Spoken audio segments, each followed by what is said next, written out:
Thanks for joining me this Friday, the 1st of August. Happy reporting season and welcome to our weekly market wrap. I'm Grady Wolf, Senior Market Analyst with Bell Direct. As we kick off the all-important earnings season for August 2025, we have already had some key insights into sector performance and what can be expected from specific sectors over the next few weeks as companies release results. In this weekly wrap, we will dive into the materials sector, which has been out of favour with investors until just recently, amid a lull in commodity prices due to China's weak economic recovery post-pandemic. This week, Rio Tinto kicked off the earnings period with mixed results that painted a clear picture of outlook for costs, iron ore price recovery and dividends to be expected out of the blue chip miners this reporting season. Rio Tinto's first half 2025 results included underlying earnings falling 16% year on year to $4.81 billion, and that was driven by weak iron ore prices, weather events and operational disruptions. Iron ore saw a 13% price drop and cyclone-related challenges led to a 24% EBITDA decline in the segment. Despite this, copper and aluminium performance helped offset some of the losses for Rio. Shares dropped just 1% after the results were released, suggesting the market expected what was delivered. Going forward, iron ore shipments are forecast at the lower end of guidance, though analysts predict a price rebound by the end of the year. Rio's strategic shift towards lithium and copper, including the US $6.7 billion lithium acquisition of Arcadium Lithium, positions it for future growth, and with a new CEO potentially accelerating diversification efforts. A key lowlight of the results, though, was a 16% drop in the company's interim dividend to $1.48 per share, which may be a sign of the sector dividend outlook for this reporting season, as other key players in the iron ore space like Fortescue face similar challenges during first half of 2025 and throughout the year. Elsewhere in the iron ore market, Champion Iron reported this week as Q1 FY26 results missed expectations with EBITDA of 57.8 million Canadian dollars, at 34% below consensus, and net income of 23.8 million Canadian dollars, which was 28% below forecasts. Revenue was slightly below target, while C1 cash costs of $81.90 or Canadian cents per tonne was 6% higher than expected.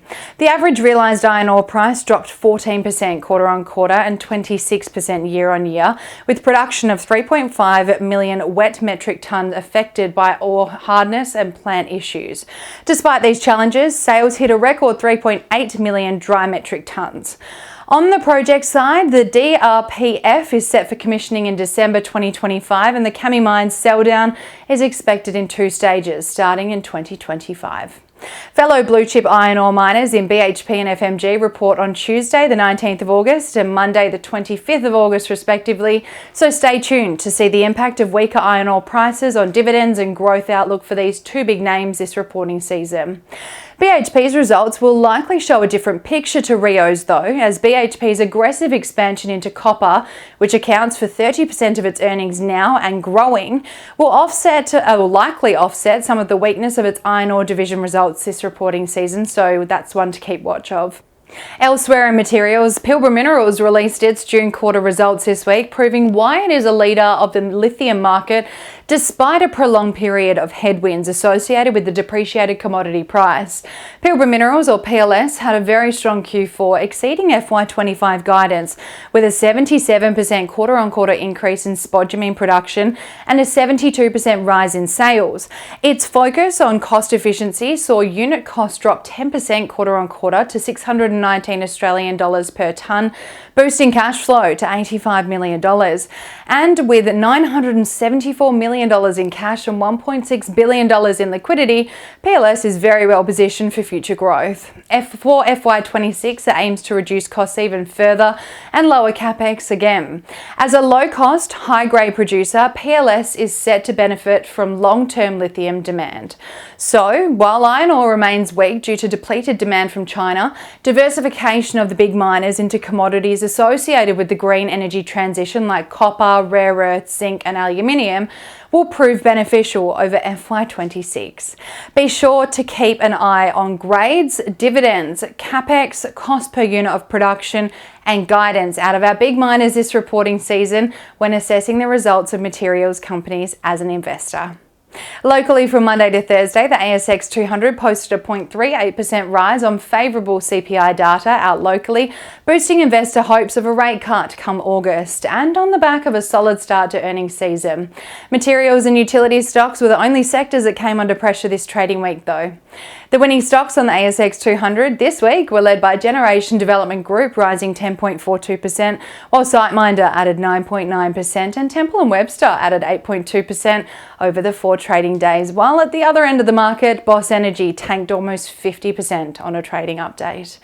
On the broader market index, the All Ords rose 0.22% as Intelligent Monitoring Group and Helloworld Travel rocketed 32% and 13% respectively, while Appen and Meteoric Resources each tanked over 27%. The most traded stocks by Pilbara clients this week were led by Boss Energy and Drone Shield. Clients also bought into BHP, Pilbara Minerals, Woodside and Fortescue, or taking profits from CBA, ANZ, Mesoblast and Macquarie Group. And the most traded ETFs by our clients this week were led by Vanguard Diversified High Growth Index ETF, Vanguard MSCI Index International Shares ETF and Beta Shares Nasdaq 100 ETF. On the economic calendar front next week, we may see investors respond to Australia's latest trade balance data out on Thursday, while overseas the latest slew of China's economic readings are out later in the week, with trade balance and inflation readings due out, which will give an insight into the recovery of the world's second largest economy. And on the earnings season calendar next week, we will see results out of News Corporation, Centuria Industrial REIT, REA Group, TPG Telecom, Block Inc, AMP, QBE Insurance and carsales.com, just to name a few. And that's all for this Friday. I hope you have a wonderful weekend and happy investing.